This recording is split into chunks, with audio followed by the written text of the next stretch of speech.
अस्सलाम वालेकुम, मैं हूँ डॉक्टर सादी अलवी और वेलकम करती हूँ आपको अपने इस यूट्यूब चैनल में। आज हम बात करेंगे कि प्रेगनेंसी के चौथे महीने में आपने कौन सी खुराक का इस्तेमाल करना है।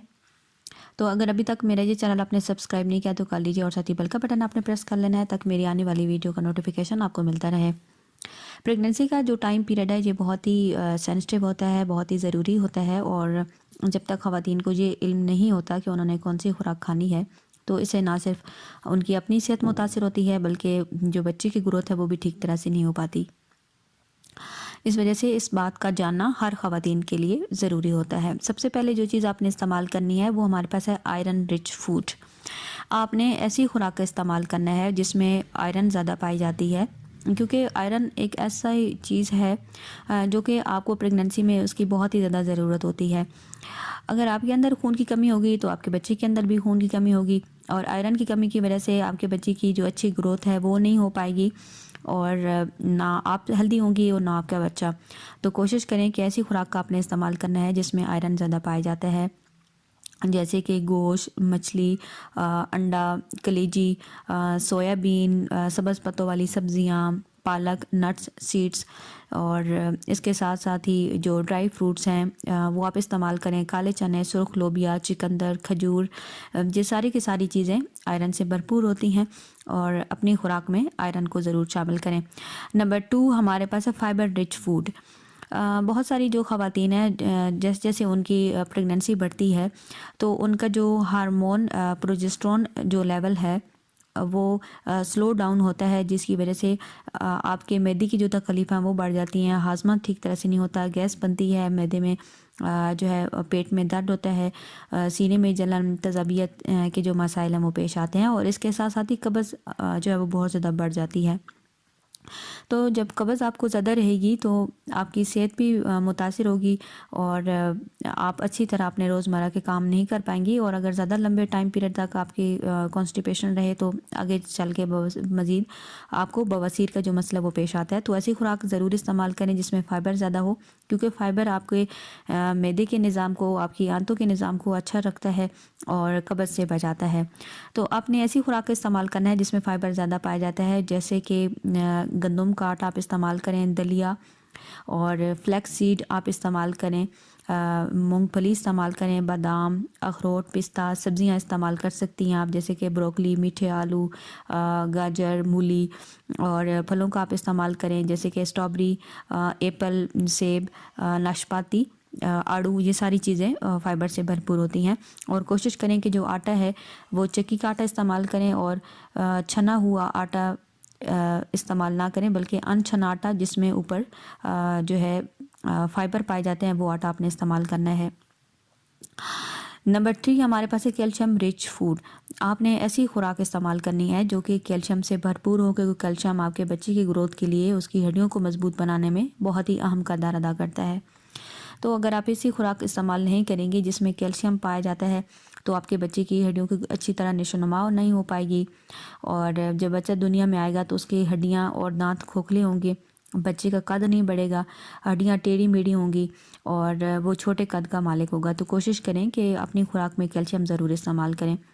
कैल्शियम ना सिर्फ आपके बच्चे के लिए बल्कि आपके लिए भी बहुत ही ज़्यादा ज़रूरी है। जिन ख़वातीन के अंदर अपने कैल्शियम की कमी होती है उनकी हड्डियां टाइम से पहले भुरभुरी होती हैं, टूट जाती हैं, कमर में दर्द होता है, जोड़ों में दर्द और ये सारी की सारी जो तकलीफ़ है ये कैल्शियम की कमी की वजह से होती हैं। तो कोशिश करें कि ऐसी खुराक इस्तेमाल करें जिसमें कैल्शियम ज़्यादा पाया जाता है, जैसे कि आपने दूध इस्तेमाल करना है, दही और इसके साथ साथ ही आपने ब्रोकली का इस्तेमाल करना है, बादाम, ये सारी चीज़ें कैल्शियम से भरपूर होती हैं। नंबर 4 हमारे पास है जिंक से भरपूर खुराक। आपने ऐसी खुराक इस्तेमाल करनी है जिसके अंदर जिंक ज़्यादा पाया जाता है, क्योंकि जिंक के अंदर जो है ऐसे ज़्यादा ज़रूरी है आपके बच्चे की ग्रोथ के लिए और आपकी जो है आपको सेहतमंद रखने के लिए बहुत ही ज़्यादा ज़रूरी है। ये बच्चे की हेल्दी जो नर्वस सिस्टम है उसको बनाने में और आपके बच्चे के जो इम्यून सिस्टम है, जो क़ुव्वत मदाफ़त का निज़ाम है, उसको बनाने में जिंक जो है वो बहुत अहम किरदार अदा करता है। तो आपने ऐसी खुराक का इस्तेमाल करना है जिसमें जिंक ज़्यादा है, जैसे कि आप बीफ इस्तेमाल करें, पालक और मशरूम, कद्दू, सीड्स, नट्स, चिकन, बीन्स, ये सारी चीज़ें विटामिन सी से भरपूर होती हैं। सुर्ख लोबिया, सफ़ेद लोबिया, काले चने, ये सारी चीज़ें आप इस्तेमाल कर सकती हैं। दालें आप खा सकती हैं। इसके साथ ही आपने ऐसी खुराक का इस्तेमाल करना है जिसमें विटामिन सी ज़्यादा पाई जाता है, क्योंकि विटामिन सी क्या करता है कि आपके जिस्म में आयरन को जज़्ब करने के लिए विटामिन सी का होना बहुत ही ज़्यादा ज़रूरी है। अगर विटामिन सी की कमी होगी तो आपके जिस्म के अंदर जो आयरन है वो प्रॉपर्ली जज़्ब नहीं हो पाएगा। विटामिन सी आपके बच्चे को हेल्दी और अच्छा रखने के लिए ज़रूरी है। इम्यून सिस्टम को बनाने में अहम किरदार अदा करता है। अगर आप चाहती हैं कि आपका बच्चा बहुत ही खूबसूरत कलर का हो, फेयर हो और उसकी आंखों का कलर खूबसूरत हो, तो आपने ऐसी खुराक इस्तेमाल करनी है जिसमें विटामिन सी ज़्यादा पाया जाता है, क्योंकि विटामिन सी इन सब चीज़ों में बहुत अहम किरदार जो अदा करता है। विटामिन सी आमतौर पे तुर्श फल जैसे कि माल्टे में पाया जाता है, स्ट्रॉबेरी, ब्लूबेरीज़ और टमाटर, बंद गोभी, इन और सब्ज़ पत्तों वाली सब्जियां, इन सब में जो है बहुत ज़्यादा पाया जाता है। नंबर 5 पे हमारे पास है ओमेगा 3 फैटी एसिड से भरपूर ग़िज़ाएँ। आपने ऐसी खुराक का इस्तेमाल करना है जिसमें ओमेगा 3 फैटी एसिड पाए जाते हैं, क्योंकि ओमेगा 3 फैटी एसिड आपके बच्चे की आंखों की ग्रोथ के लिए, आपके बच्चे के दिमाग की ग्रोथ के लिए बहुत ही ज़्यादा ज़रूरी है। Fatty acid, omega 3 fatty acid से भरपूर जो ग़िज़ाएँ हैं ये दिल की सेहत के लिए बहुत अहम किरदार अदा करती हैं, और इसके साथ ही जो रिप्रोडक्टिव सिस्टम है और स्किन के लिए, हेयर के लिए और हड्डियों की ग्रोथ के लिए बहुत ही ये अच्छा और अहम किरदार अदा करता है। ओमेगा 3 जो फैटी एसिड पाए जाते हैं उनमें आपने वेजिटेबल के जो ऑयल है उनसे आप हासिल कर सकती हैं। सालमन फ़िश, मूंगफली, अखरोट, बादाम और मुख्तलिफ़ किस्म की सीड जैसे कि फ्लैक्स सीड, इनमें ओमेगा 3 फैटी एसिड पाए जाते हैं। नंबर 6 पे हमारे पास है फ्रूट्स और सब्ज़ियाँ। सब्ज़ियों और फलों का आपने ज़रूर इस्तेमाल करना है, क्योंकि इनके अंदर बहुत सारे मिनरल और विटामिन पाए जाते हैं जो कि आपके लिए और आपके बच्चे की ग्रोथ के लिए बहुत ही ज़्यादा ज़रूरी हैं। ख़वातीन को प्रेगनेंसी के दौरान बदहज़मी की शिकायत होती है, भूख सही तरह से नहीं लगती और कब्ज़ का मसला जो है वो उन्हें पेश आता है, तो सब्ज़ियाँ और फल इस्तेमाल करके आप अपनी इस मसले से भी निजात पा सकती हैं, और इसके साथ साथ ही आपके बच्चे की भी जो ग्रोथ है वो बहुत ही हेल्दी और अच्छी होगी।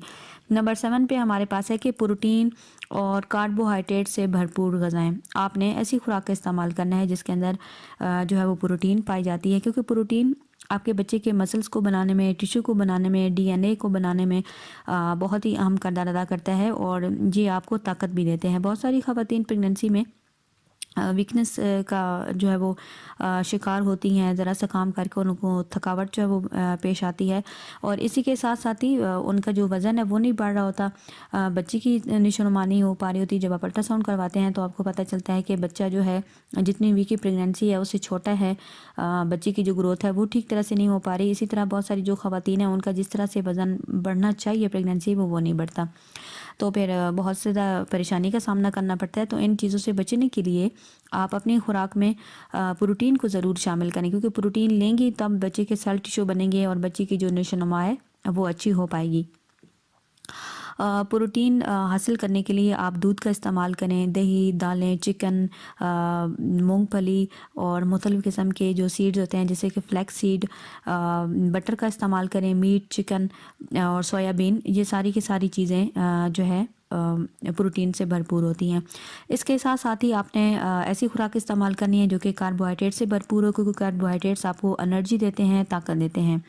कार्बोहाइड्रेट्स हासिल करने के लिए आप जो मीठे आलू हैं उनका इस्तेमाल करें। इसके साथ ही गंदम और मुख्तलिफ़ किस्म की जो दलिया होता है वो आप इस्तेमाल कर सकते हैं। चिकन और सुर्ख लोबिया, सफ़ेद लोबिया, ये सारी चीज़ें कार्बोहाइड्रेट से भरपूर होती हैं। जब आप ये चीज़ें इस्तेमाल करेंगी तो आपके अंदर ताकत भी आएगी।